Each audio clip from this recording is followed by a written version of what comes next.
Welcome to The Explainer. Today, we're taking a completely fascinating look at the very anatomy of greatness. We are going to entirely dismantle that incredibly popular myth of the perfectly self-made champion. Often when we see someone standing up on a podium, holding a trophy, or completely changing the world, we just assume it's the result of sheer, unstoppable willpower. But as the source material for today's explainer reveals, the reality of success is actually a highly complex, additive progression. It's something we call the champion's equation. Okay, let's dive into this. Is 10,000 hours of practice really all it takes? I mean, we've all heard that rule, right? If you just put your head down, grind away, and log your 10,000 hours, you are practically guaranteed a spot at the top. But is that actually true? As we break down the research and the historical case studies today, we are going to profoundly challenge your assumptions about what it truly means to work hard and actually achieve greatness. So let's start with section 1, the myth of pure talent. Talent is essentially the spark. It's that innate knack you're just born with. Studies on expertise, particularly those by researcher K. Anders Ericsson, show that talent actually gives prodigies a massive head start. It allows them to hit milestones significantly faster than the rest of us. Think of a musician like Jimi Hendrix. His natural, instinctive flair for the fretboard, his killer ear for melody, his raw feel for rhythm, they were absolutely unreal. This is the seed. But here's the catch. Talent is merely the raw material. It's just the clay. And, well, clay doesn't sculpt itself. Without work, it just remains a shiny what if. Our sources point out that history is absolutely filled with gifted people who never actually touch a podium. And why is that? Simply because they fail to mold that raw material into something sharp and effective. Moving right along to section 2, timing, the necessary stage. Timing is the spotlight. Or, conversely, it can be the blackout. Timing dictates when and where you're born, what tools exist around you, and who's actually watching. And this brilliantly illustrates how the stage you're given can either completely mute a genius, say if they happen to be born into a war-torn era, or amplify them to absolute legendary status. It's about culture, audience, and tech all aligning perfectly. Let's use a quick counterfactual to really lock this concept in. So we have Jimi Hendrix in the 1960s. The rock explosion is happening, the electric guitar exists, and the culture is incredibly hungry for his specific sound. His timing amplified his talent. Now, imagine that exact same Hendrix with the exact same genes born in 1280. There's no guitar, there are no amplifiers, the stage simply is not set. No matter how immensely talented he was, he could never be a guitar champion in the Middle Ages. We also see this vividly in the sciences. Consider the historical anecdote of Rosalind Franklin. Her brilliant foundational work on DNA was profoundly overshadowed, largely because the scientific world of her time simply wasn't ready or willing to amplify her voice. It's a pretty sobering reminder of how terrible timing can completely mute brilliant, world-changing talent. Which brings us to section 3, pushing the ceiling, effort. We define potential here as talent that's been stretched by effort. But notice the second half of that definition. It is absolutely bound by a biological and mental ceiling. And this clarifies K. Anders Ericsson's famous 10,000 hours rule. The whole point wasn't just casually logging hours. It was about brutal, deliberate practice used to push yourself all the way up to your absolute physical and mental cap. And the realities of that level of effort, they're harsh.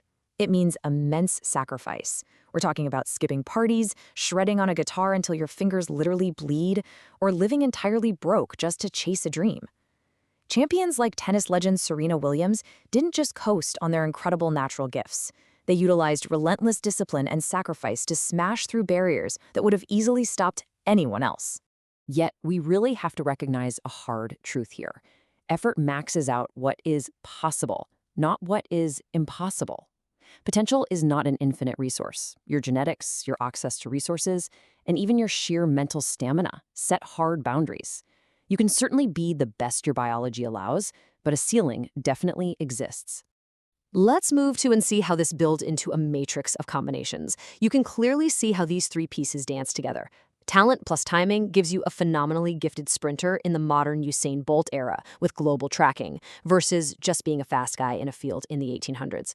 Talent plus potential is a musical kid who masters the violin through endless drive, compared to one without grit who really just ends up annoying the neighbors.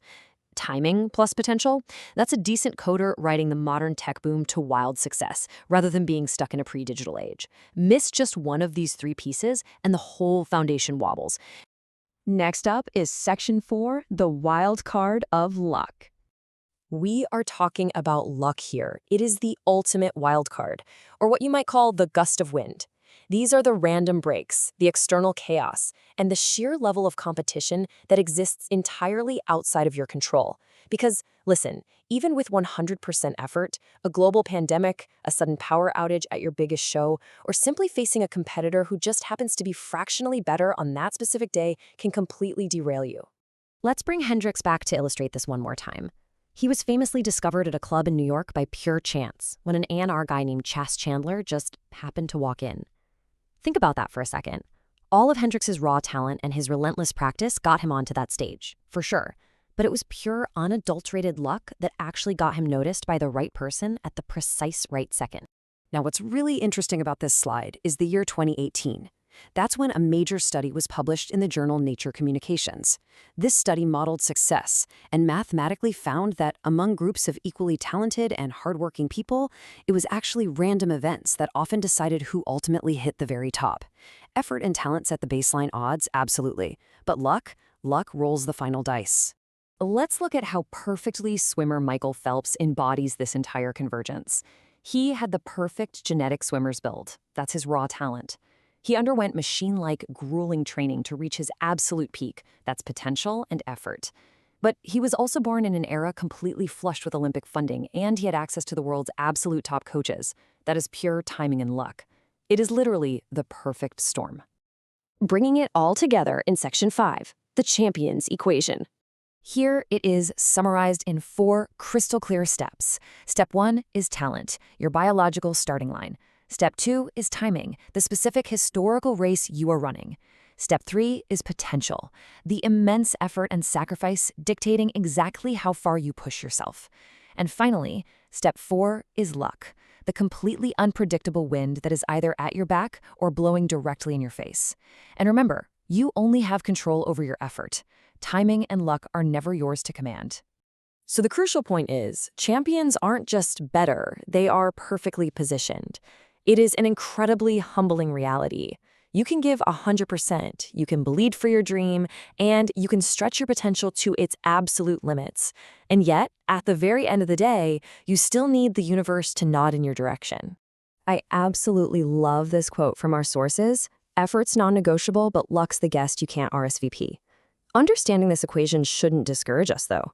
In fact, knowing just how many wildly uncontrollable pieces had to seamlessly fall into place for a victory to happen actually makes the final achievement that much sweeter. You wrestled every single piece you could into place, despite all the chaos. Which leaves us with a final thought to consider today.